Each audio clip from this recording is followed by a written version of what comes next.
I listened to the afternoon speakers today. I was not able to come this morning, so the large group and my two co-panelists here.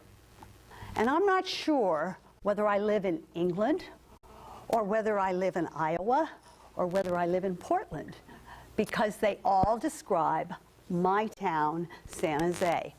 And this is a very, very interesting thing.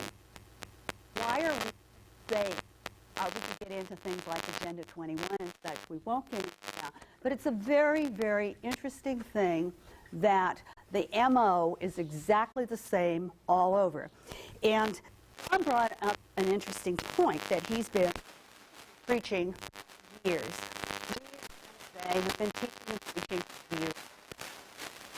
San Jose have the largest redevelopment agency, at least until Oakland tried to catch up with us, in the state of California. We have had the largest debt. The problem with trying to stop this is we here are preaching to the choir. We all know what the problem is. We're trying to fight it in our areas, but we are too small to do it. People only act when their own box gets scored. And this is how we, as our group, our Coalition for Redevelopment Reform, which prior to this was 40 sites, stop eminent domain abuse in San Jose, etc. And we started and we got community support here in San Jose because the redevelopment agency made a stupid mistake. They went after too many of us at one time. They were cocky and they thought they could get by with it. Before that, they had been picking them off by eminent domain one at a time. A man who came to our group whose property had already been taken on Allen Rock. That man had lawnmower sharpening company. He was 76 years old. He really didn't need the money, but he went to work every day because this was his world. They took his property by eminent domain. They fought him. They decided that he had some contamination on the property, so they weren't even going to give him the pittance that they were giving him for his property. It was almost at one stage they were going to charge him for taking his property because he would be required to pay the environmental cleanup costs. This man died. He died of a broken heart. And this is what happened. But he was alone and nobody knew it. But there were 150 of us whose properties were being taken. And we organized, and we had rallies in front of City Hall with mariachi bands, etc. And we were able to get the City Council to not take our properties. Why did they want to take our properties? They wanted to provide a critical mass of shoppers for a shopping center that they were going to build through eminent domain. Now we're talking about TIF.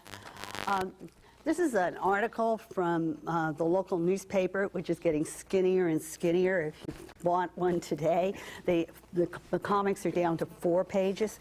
Best part of the paper. Anyway, on September 19th, 2007, the headlines are, Redevelopment Agency's coffers nearly overflowing. County school district feels shortchanged.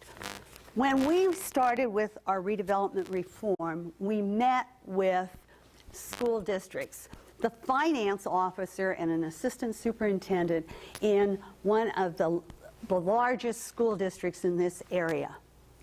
They didn't have a clue about what was happening to them with the tax increment financing and the money being taken away. Because the state of California has this wonderful thing where they backfill. And so if the school doesn't get enough money to meet the minimum amount they're supposed to get, the state backfills. So this means that not only and finally, after a lengthy discussion with a very bright person who was the finance officer for this multi-million-dollar budget, she says, I never pay any attention where the money comes from, just as long as I get it, and they give me a certain amount. But she says, you know, maybe that's why we don't have any money for any special programs, why we don't have art and music anymore. Hello. Anyway, so we could not get the school teachers, we could not get the school districts to realize that what was going on was affecting them. The county was so busy fighting with everybody else that they hadn't quite figured out either that they were providing tremendously large services that they were required by law to provide, and our redevelopment agency and other redevelopment agencies in the county were taking their money. So we have tax increment financing. The redevelopment agency is blessed with this marvelous thing, and once they declare a redevelopment area, they are entitled then to all the tax increment funds. That is the difference from today when the area is declared to when this finally, well, supposedly, when everything gets done and the area closes, the agency closes. The agencies never close. But the tax increment money most often is not earned by anything that's developed in the area. It's a great deal of it is just the inflation and the increased values that we've had in our properties. But this money continues to come, and it comes and it comes. And the San Jose Redevelopment Agency may be too rich for its own good. New economic forecasts say the agency will be collecting so much property tax money over the next 16 years that it will hit a legal ceiling on how much it can receive, ironically forcing the agency to curtail its spending. To avoid that possibility, city officials are floating the idea of increasing the ceiling and further extending the life of the city's redevelopment areas. But that could raise new fights with Santa Clara County and the Santa Clara Unified School District, both of which long have felt that San Jose's seemingly endless redevelopment efforts have come at their expense. Job security is job number one. Well, Santa Clara is the neighboring city, but Santa Clara School District, parts of San Jose are included in the Santa Clara Unified School District. As Arlene could say, Santa Clara is a well-managed city. It's, you know, they have beautiful parks, they have their clean areas, they have all these wonderful things. They also have a very good tax base, which means that they have lots of that they can put into their schools, and they put the money in their schools. So they don't get any money from the state of California. But if in fact they got the full taxes for the areas in the boundaries of their school district, they would get a great deal more. So they understand how badly they've been hurt. 32 million more. 32 million more is done. Yes. And those were promulgated by San Jose. Yes, but San Jose, the geographical area boundaries of San Jose overlap the school district boundaries of Santa Clara in one per port. Well, let's let her finish her presentation. Then going back to this, redevelopment agencies, I think that you call them TIF areas in your thing. Here we call them redevelopment areas, but they have the same powers as TIF. They're the only government entities, and probably the only people anywhere, who can only survive if there is debt. And so what they do is, the TIF money's really nice. That's a lot of good seed money. But one of the basic value of the TIF money in our redevelopment areas is that they borrow on that. They use that as collateral so they can borrow more and more and more. And that's why we are so horrendously in debt, even though we are very close to reaching the top of the money that we're allowed, that these agencies are allowed to take in. People, a small organized group. Well, compared to the rest of the population and the people that we're trying to impress to understand what's going on, the redevelopment agencies, and in California, the California Redevelopment Association is this very strong, organized minority. And they want it, they get it. And so they are well organized. I have gone to some of their conferences. Doug McNay, who's here from the Santa Clara County Taxpayers, Silicon Valley Taxpayers Association, has also gone to some. It's very interesting. It's very well organized. It's very well preached. And there are special interest groups that keep this alive. You will go throughout the state of California, and I wouldn't be surprised if some of these people extended to Oregon, to Iowa. You have the same consultants who follow the same MO. And you go in, you declare blight. And it's drive-bys, it's, as you saw yesterday on, those of you who went on the tour, it was wet leaves on Zoe Lofgren's tennis courts. It's whatever, blight is in the eye of the beholder. It will be whatever you want it to be. Now, a very interesting thing in San Jose, we have the downtown area that many of you saw yesterday on the tour, which the Park Center Plaza, which was the first one that was one of the first redevelopment areas, which is now second generation being redeveloped. To the north of us, this that the Santa Clara is losing money from is what was referred to as the Golden Triangle. And the Golden Triangle is where all these wonderful places like Cisco built their huge campuses. And there was an interesting article in the paper, a couple of years ago, before we started losing property values a little here. And the reporter, who was smart enough, most of them don't see it, they only get what they're fed, had his headlines that said, blighted at $7 million an acre. And that was what the value of this property had gone up to from a very, very small amount. There's a gentleman that we've worked with who's worked with our group and who had his property, and a very interesting case, and I don't know that we'll have time to go through it, but it was a very interesting case in the downtown. Well, he now is seeing the problems of redevelopment. But he was on the first redevelopment board in San Jose. Originally, when the first redevelopment areas were set up, the redevelopment agency, they had an independent board.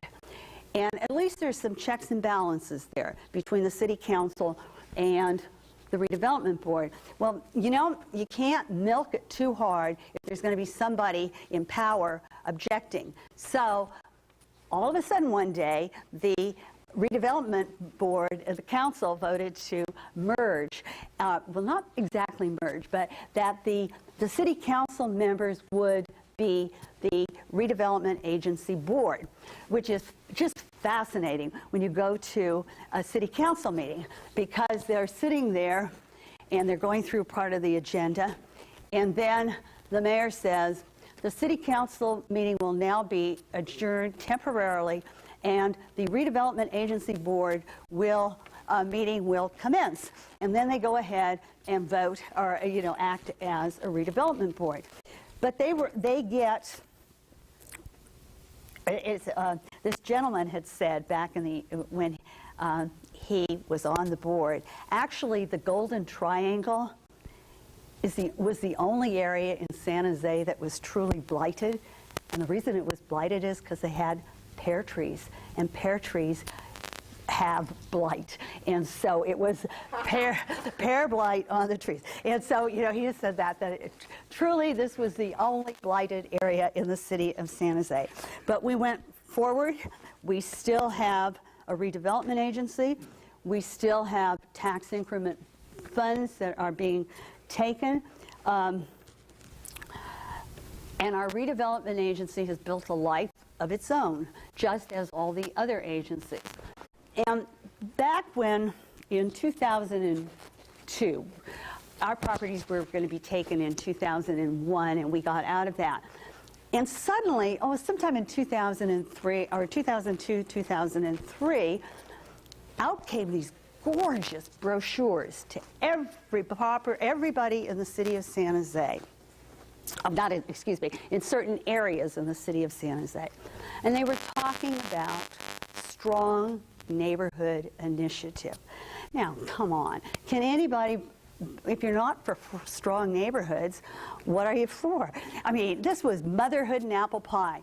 We're going to fix the potholes. We're going to find out what everybody in the neighborhood really want. We're going to then put this all together.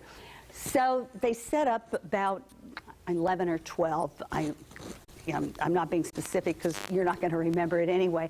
But around 11 or 12 separate, what they call NAC, which was Neighborhood Action Committees. And they had certain little neighborhood groups, and it would be a geographical group. And then they had to have something which they called a PAC, and that's Project Action Committee. Well, you voted on that. You had to vote on that. And, you know, within the city, and people would be nominated, and there had to be so many residential people as property owners, so many residential property owners, so many residential tenants, and so many business owners to be voted on as PAC. And, you know, everybody thought, gee, these people are really nice with the amount of time they're going to have to put in. And these people got elected. Well, the problem that none of us knew until 2 years later, after these committees worked on all their dreams and wish lists, and I pulled out the books today from each one of the districts. I was going to bring them to show, but I couldn't lift them. They're so heavy and so big. But they had focus groups. And, you know, they were actually supposed to be these community meetings and stuff, which a reporter accidentally slipped up, or no, excuse me, the reporter didn't. A redevelopment agency person actually slipped up in a quote in the newspaper in which she said, she called them guided grassroots groups.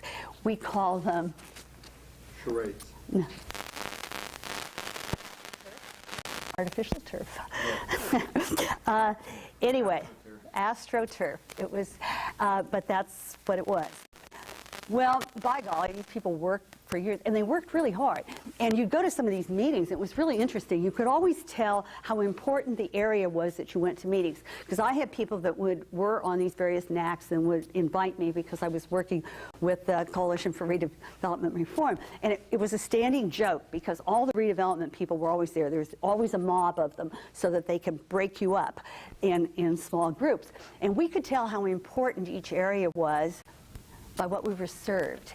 And when we were because they feed really well in some areas. So if we in the downtown area were served with china and silverware and napkins and, you know, nice buffet kind of things. When I went out to one over towards the east side, they got wrapped up sandwiches they actually look like they came out of a vending machine, and you know, and nondescript soft drinks. So that was the gamut. But they went on, they developed a plan. They did, well, let's look at his watch, I have to just they developed a plan, a nice plan, which was going to have to be voted upon and adopted by the city, and this was the PAC.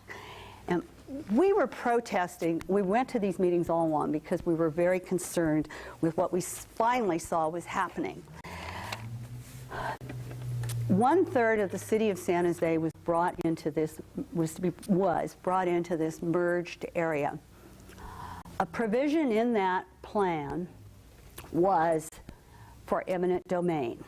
This is what we thought. We said the plan's fine, you can have whatever kind of plan you want, but there'll be no eminent domain. We were able to remove tax increment financing from it, but we could not.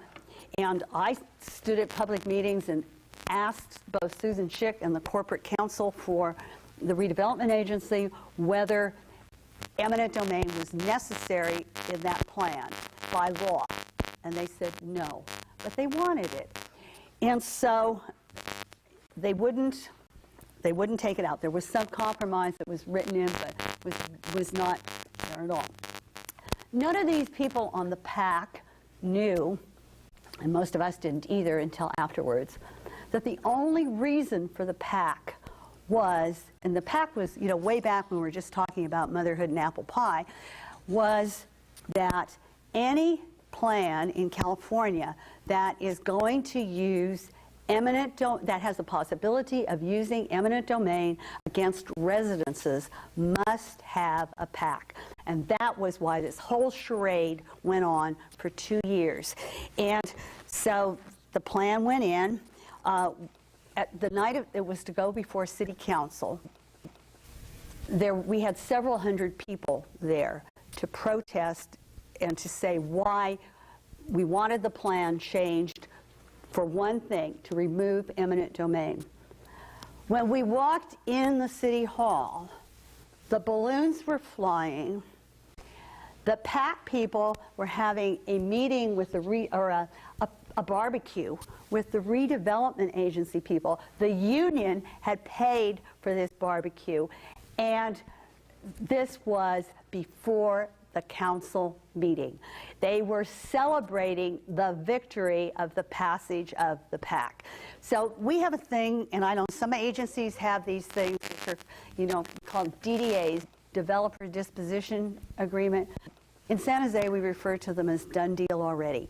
And whenever one of these plans comes up, it's been done before we ever get near council. And we did have at least 200 people who spoke at the council meeting to say, we don't mind the plan as long as the eminent domain provision is removed. And the council just went right across.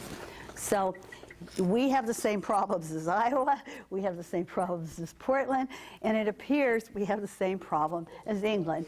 And I could go on, but I'll go on tomorrow morning. Okay. Oh, yeah, are they? And what they wound up doing, and I don't know the inside story, but they wound up cleaning a lot of the city up. They brought IKEA in, they brought Best Buy in, they built this gorgeous hotel, they built a huge office building complex, and the tax base, because of all of this, has enabled them to get rid of a corrupt police chief and bring in a decent police department, et cetera, et cetera, et cetera. So it becomes the poster child, in a sense, for ain't we wonderful, look at how wonderful all of this is. And as I said, I don't know the inside story at all, just what I'm saying is about all I really know.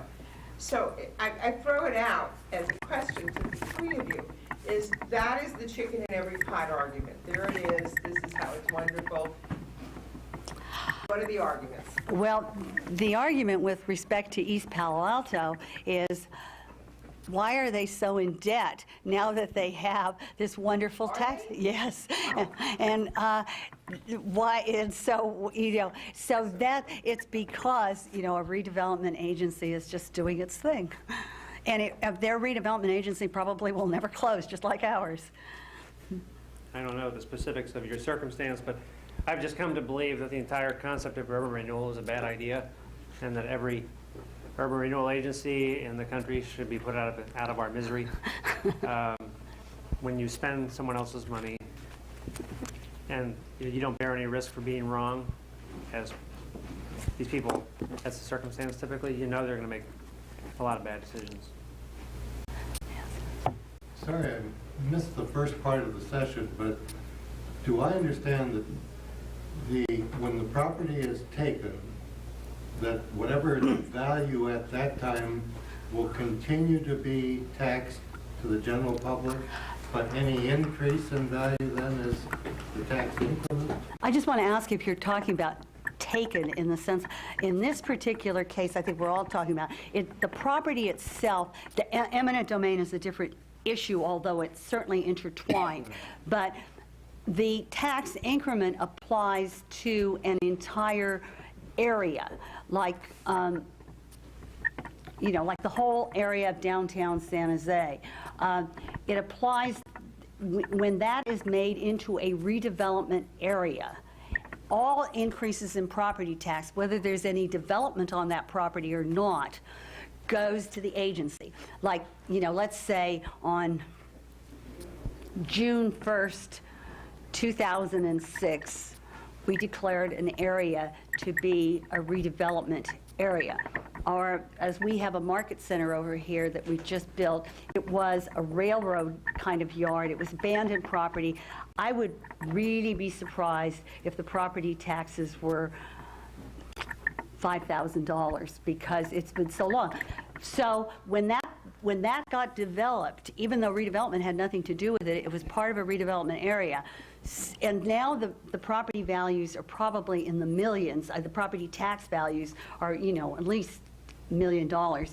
And everything over the $5,000 to the million goes to the redevelopment agency. Okay, so there is a residual initial value. Yes. That is still going to general That's- tax. That's We've had correct. some great people here. Yeah, we really enjoyed it. You got a lot of good ideas. And I think.